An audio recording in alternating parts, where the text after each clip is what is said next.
उनके आने से पहले मैं ये उम्मीद कर रहा हूँ कि जो मेरी कोशिश है, उनके आने से पहले सीमा हैदर को मैं जेल करा दूंगा और इसकी बेल कैंसिल हो जाएगी। और दूसरी बात, अगर बेल इसकी कैंसिल नहीं होती है तो अभी ये टाइम पीक का टाइम चल रहा है, आखिरी टाइम चल रहा है, मौके का टाइम चल रहा है। इस वक्त सीमा हैदर जो है जल्द ही जेल, हम उसको भिजवाने वाले हैं, जल्द जेल जाने वाली है वो। सर जी, बहुत सारे लोगों का ये क्वेश्चन रहता है कि गुलाम हैदर कब तक आ रहे हैं, जैसे 24 तारीख की डेट लगी है उनकी, तो कब तक वीजा उम्मीद है वीजा मिल जाएगा उनको? अभी देखिए, जो तारीखें लगी हुई है वो 24 अगस्त के बाद की तारीख है सारी। तो 24 के बाद फिर सितंबर में है, अक्टूबर में है, तो हम प्लान कर रहे हैं कि इस हिसाब से आए कि जितने भी केसेस हैं उन सब में उनकी गवाही भी हो जाए और जो उनका पीरियड है, वीजे का जो पीरियड है, उस पीरियड के अंदर सभी केसेस कवर हो जाए और आगे हमें उनको ज्यादा देर रोकने की जरूरत ना पड़े, वो आ जाए।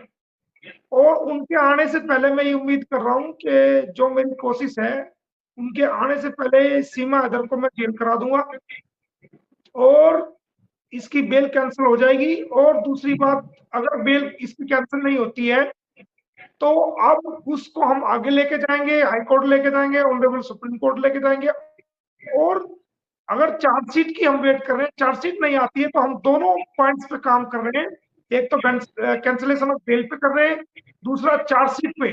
चार्जशीट अगर उत्तर प्रदेश की पुलिस नहीं देती है तो हम इसको उत्तर प्रदेश से हरियाणा में लाने की इस केस को कोशिश करेंगे और इसकी नए सिरे से जांच कराएंगे, या इसमें जो इन्वेस्टिगेशन हो सकती है उसमें जल्दी से जल्दी कोशिश करेंगे कि ट्रायल प्रूव हो जाए, जैसे चलान आ जाए। तो ये दो हमारे पॉइंट्स है कि इसको उत्तर प्रदेश से निकाल के इस केस को हरियाणा में लेके आना या इसकी बेल कैंसिल कराना। तो इन दोनों में से जो चीज हो सकती है वो पॉसिबल करेंगे। मेरी कोशिश ये कि गुलाम हैदर के आने से पहले ये जेल चले जाएं, बच्चे शेल्टर होम चले जाएं, ताकि गुलाम हैदर का आने में आसानी हो और वो आए, अपने बच्चे की डिमांड रखे सरकार से और सरकार जो है वो डिप्लोमेट तरीके से उसके बच्चों को उनको सौंप दे, या वो नेपाल के रास्ते से वापस इनके बच्चों को कर दे, या नेपाल की पुलिस, क्योंकि नेपाल का भी वीजा होगा तो हम नेपाल के थ्रू भी ये कर सकते हैं। तो उसके लिए कोशिश है। तो लेकिन मेरी साथ साथ ये गुलाम हैदर से मेरी रिक्वेस्ट है कि गुलाम हैदर भी अपने बच्चों के लिए काफी सीरियस है। तो सीरियस होना अच्छी बात है, लेकिन बच्चे मिल जाए उसके लिए कुछ इंसान को अपने आप को भी इस तरीके से पेश करना होता है कि दुनिया हमारे ऊपर किसी तरह की उंगली ना उठाए।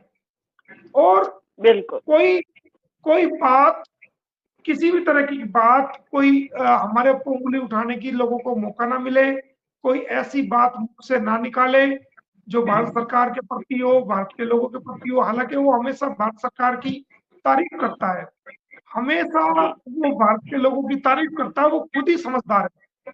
लेकिन फिर भी मेरी उससे रिक्वेस्ट है, एक क्लाइंट उसका वकील होने के नाते, कि वो उसको भारत में आना है तो वो कोई भी ऐसा स्टेप, कोई भी ऐसा मुख से बात ना निकाले, कोई एक्टिविटी ऐसी ना करे जिससे भारत के अंदर जो भारत की माएं, बहनें, बेटियां, भारत के लोग उसको एक एक इज्जत की नजर से देखते हैं, उसको सपोर्ट कर रहे हैं, वो सपोर्ट उसकी कम हो जाए।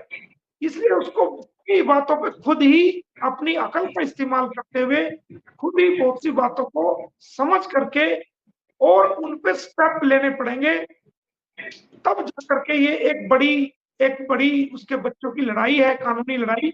उस लड़ाई को जीतने के लिए उसको बहुत सी अपनी इच्छाओं पर पैर रखना पड़ेगा, अपनी बहुत सी इच्छाओं को दबाना पड़ेगा और अपनी बहुत से जीवन की खुशियों को भी उसको दबाना पड़ेगा और उसको कड़वा घूंट पीना पड़ेगा इन बच्चों के लिए।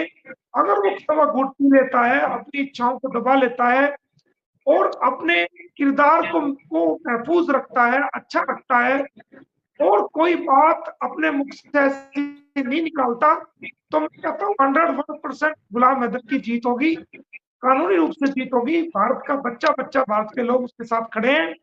लेकिन अगर वो गलती से भी गुस्से में, जाने अनजाने में, या बहक कर या फिसल कर कोई ऐसा स्टेप उठा लेता है तो फिर हमारी भी कई कराई मेहनत सारी खराब हो जाएगी।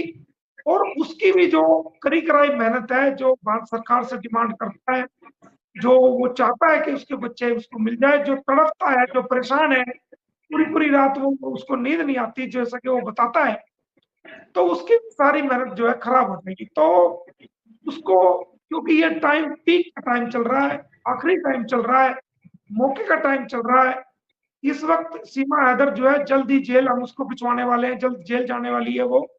और बच्चे जो है वो सरकार जो है उससे बच्चे लेकर के वो अपनी निगरानी में शेल्टर होम में जो है रखने वाली है। उसके ऑर्डर्स हो चुके हैं और वो ऑर्डर उत्तर प्रदेश सरकार को जा भी चुके हैं। मैं बार बार इसी बात को कह रहा हूँ। तो ये टाइम, ये समय जो चल रहा है वो बिल्कुल फाइनल डिसीजन का चल रहा है। तो गुलाम हैदर को बड़ा फूक फूक के कदम रखने की जरूरत है और हमारी एडवाइस के मुताबिक जो है अगर वो चलेगा तो वो कामयाब हो जाएगा। और अब तक वो मानता आया है, हम उम्मीद करते हैं वो आगे भी मानेगा। और जो हम उसको इशारा कर रहे हैं, जो समझा रहे हैं, उन चीजों का वो ध्यान रखेगा तो आने वाले समय में उसके बच्चे उसको मिलेंगे। हाँ, जब उसके बच्चे उसको मिल जाएंगे तो फिर वो अपना जीवन, अपनी जो सब्र का घूंट पी रहा है, वो जो कड़वा घूंट पी रहा है, बहुत सी चीजों की पाबंदी वो कर रहा है, एहतियात वो कर रहा है, तो जब उसको बच्चे मिल जाएंगे तो उसकी एक आजाद जिंदगी होगी।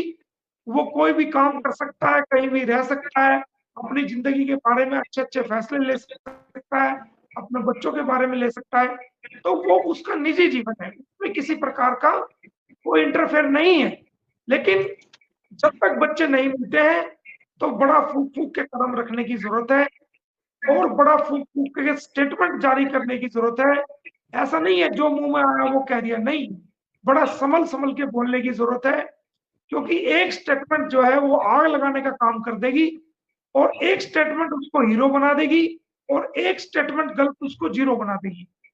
तो बहुत ही, वैसे तो वो समझदार है, बहुत ही संजीदगी के साथ, समझदारी के साथ उसको काम करना चाहिए ताकि वो अपने मकसद में कामयाब हो और उसके मासूम बच्चे उसको मिल सके। जो वो तड़प रहा है अपने बच्चों के बगैर और उसके बच्चे उसके बगैर तड़प रहे हैं, तो वो बच्चों का और बाप का मिलन आपस में हो जाए और उसको वो कामयाब हो जाए। उसका वकील होने के नाते उसकी उसको एडवाइस है कि वो कोई ऐसा मौका ना दे कि दुनिया उसके ऊपर कोई उंगली उठाए या कोई कुछ। हालांकि किसी प्रकार का वो गलत नहीं है। चार्जशीट को लेके चार्जशीट तो ये पुलिस का काम है। हमने उत्तर प्रदेश की गवर्नमेंट को, पुलिस के आला अधिकारियों को हमने लिखा है, काफी टाइम हो गया हमने लिखा है कि भाई चार्जशीट जल्दी से हमने भारत सरकार गृह मंत्रालय को भी लिखा है कि इसमें चार्जशीट जितनी जल्दी से जल्दी हो सके चार्जशीट फाइल किए जाए ताकि केस का ट्रायल चल सके। और जब केस का ट्रायल चलेगा तो हम इसको गवाही करा करके इसको जल्दी से जल्दी इसको जो है 5 साल की कम से कम सजा इसको हम करा सके। लेकिन हम जब तक मजबूर हैं, जब तक चार्जशीट नहीं आती, चार्जशीट आने के बाद फिर हमारे हाथ की बात हो जाएगी। लेकिन जब तक चार्जशीट नहीं आती हमें भी वेट करना पड़ रहा है।